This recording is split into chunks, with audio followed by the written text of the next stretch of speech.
98, 99, 100. Welcome. Today I'm going to be doing a video about how I built this pergola.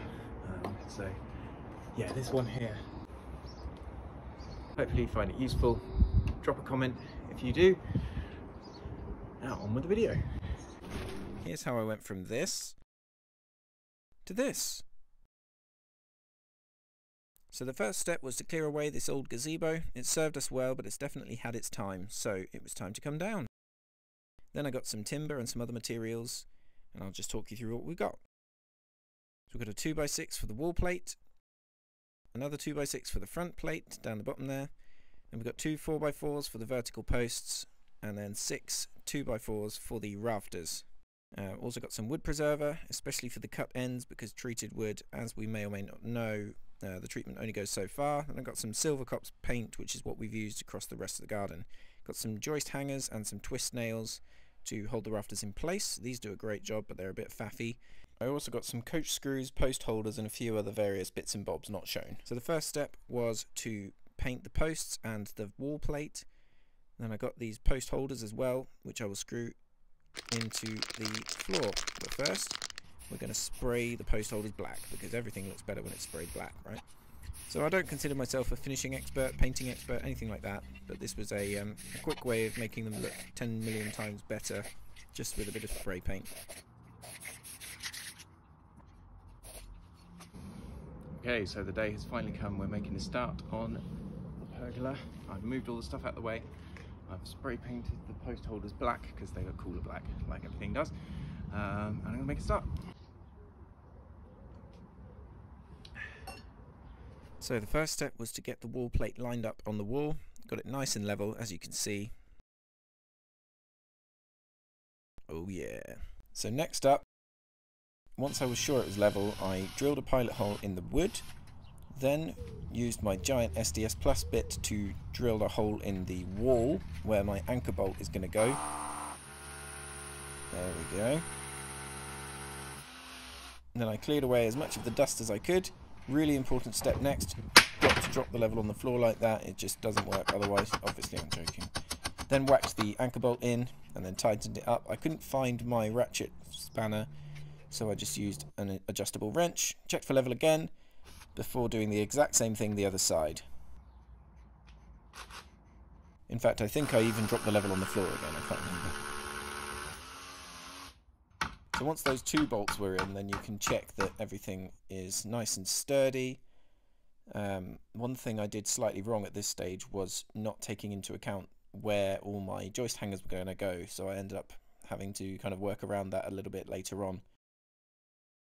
But here we are, the moment of truth, moving the supports out of the way. I don't know why, even though I trust these things and I trust my abilities, I still expected this plate to fall off the wall. But all is well. And there we go, just giving it a little shake, making sure it doesn't wobble. So the next thing to get done was to pre-treat all the timber. So I painted 2, maybe 3 coats on there. I made sure to pre-order some hot weather so it dried nice and quickly. And that worked out really well. I used the timber treatment on any cut ends as well and on the end grain. Then I fitted these post holders into the slabs, put the posts in the post holders, and lined up the front plate nice and level. Morning, so we're on to the beginning of day 3. I've actually got to go to the office, so I'll be picking this up this evening, but this is the progress so far. So my slight confession is that I actually kind of forgot to film most of this stuff because I was problem solving and I was building and I just kind of got on with it. So here we are at the stage where I've just got back from the office on the next day and it's all done pretty much. So yeah, a bit of a time jump there. So as you can see, the joist hangers are doing their job. I also used coach screws for the 2 end rafters, and I cut the rafters all at about 5-degree angle to match them up at the front and the back. We've got to test the durability. Clearly I can just about do 2.5 pull-ups. But anyway, I'm really pleased with how this project came out. As you can see, it's fairly, yeah, it's a pergola. I'm fairly happy with it. There's definitely some things I would change, as there are always with these projects. Look at that, we've got to get the lighting on there. This was before I'd even done the roof. I had to get some pretty lights around it so we can start enjoying the space straight away. Okay, so it's been a few months now since I built the pergola. I've done the roofing, everything else. I've kind of skipped a whole load of stuff in the video, unfortunately, because I was just so kind of in the zone doing it that I forgot to film half of it. But I do have some video of doing the roof, so let's go straight onto that now. So I finally started doing the roofing. I've got this glazing bar on the side. Oh, sorry, F section at the side. I've just used my angle grinder to taper the front here and just kind of make that a bit smoother. Cut these to length as well. They've got extra bits of the rubber seal hanging down, which I'll just cut to length when I'm done. This one's not fixed yet. I'm going to screw it into the rafter shortly.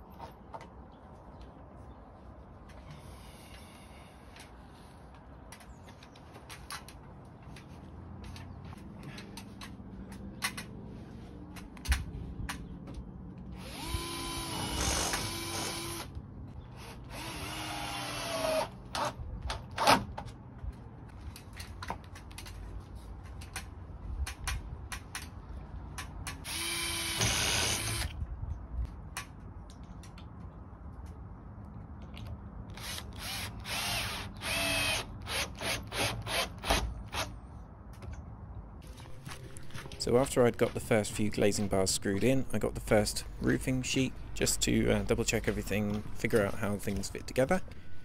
Never done this before, so it was all a learning curve.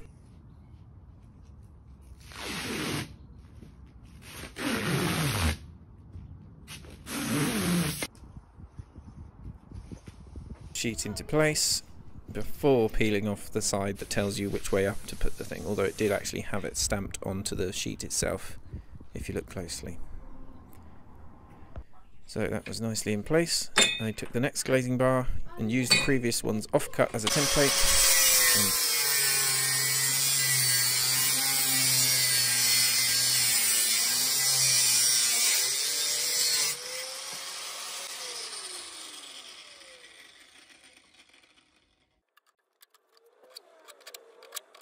I then filed the burr smooth and made sure there were no sharp edges or anything like that for humans, and to stop scratching the sheet.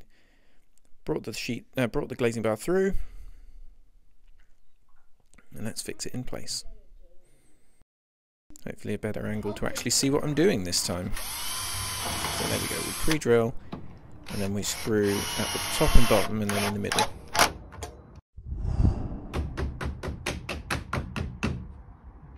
And then hammered the glazing bar, the plastic glazing bar on the top. Oh, camera fail. Yeah, hammered the glazing bar into the top to hold everything in place.